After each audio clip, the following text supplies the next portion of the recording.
fire. I went down, down, down, and the 4 chord to the 1 chord, and it 1 chord again. The ring of fire, then to 5 and 1. Alright, so let's keep it going with a Johnny Cash classic, Ring of Fire. One of the really, really easy songs, but still a great example of how the arrangement of chords will make a big difference, and how you don't really need to do anything super fancy to make something that sounds amazing, while also still relating it to stuff that we've been learning, okay? So, beautiful thing about this, it is in the key of G, the people's key, as I like to call it, and it is only 3 chords.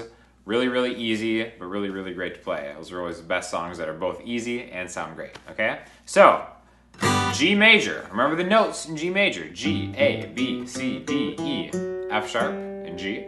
Let's play the chord scale in G major, just for kicks, to burn it into your mind still. Ring of Fire style. G major, 1 chord. A minor, 2. B minor, 3. C major, 4. D major, 5.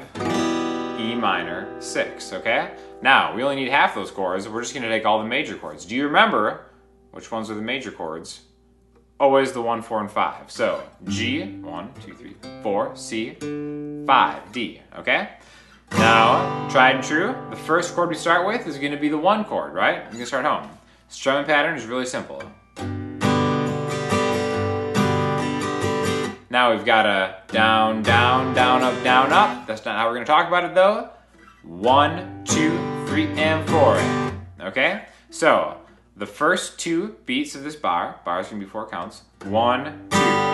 2 downstrokes in a row, I'm going to go low, then I'm going to go high to get that dichotomy of the sound. 1, 2, 3, and 4. Okay? So on the 3 and, again, down, up, the numbers are down, the word and is up. I'm going to get the lower strings, maybe I'm going to aim for the lowest 3, down, up, and then the highest strings, down, up. 1, 2, 3, and 4, and 1, 2, 3, and 4. Really don't even move on until you can get that to sound good, instead of just... That's Bush League. I don't want you to do that. Make Johnny proud. 1, 2, 3, and 4, and low, high, low, high.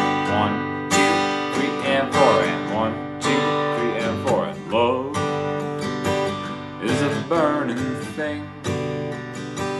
Okay, so that first switch we had was really just going from the 1 chord to the 4 chord, G, A, B, C, back to the 1 chord. A lot of 1 chordness going on in this song. 1, 2, 3, and 4, and 1, 2, C, G, 3, and 4, and 1, 2, 3, and 4. So if we have 4 bars, like we talked about, the symmetry of all these, the first bar is straight up 1 chord. 1, 2, 3, and 4, and second bar gets split with the C. Third bar is just the 1 chord, and the 4th bar is the 1 chord. Low is a burning thing. The second line, and it made a fiery ring. Okay, so everything was the same, but now we're going to the D chord instead of the C chord. So 1 to 5 to 1. Really just gives it such a cool kind of a, you know, it's still, I would still consider this kind of like a happy song, even though it's about getting in a little over your head, shall we say, because it's all major chords, 1, 4s, and 5s, right? That's really the backbone of a lot of, you know, songwriting music, is just using those 1, 4s, and 5s in cool, different, creative ways, right? So that, in combination with the strumming pattern, is really what makes this song, and of course those signature vocals just kind of giving Johnny Cash a sound bed to do his thing. G to C to G. Then the next time to D to G. Now we're going to do the same thing again. Bound by wild desire, I fell into a ring of fire. So really, you can kind of tell with the vocals where you should be making the switch. Okay? Something I can't stress enough. And let's actually throw it back to early on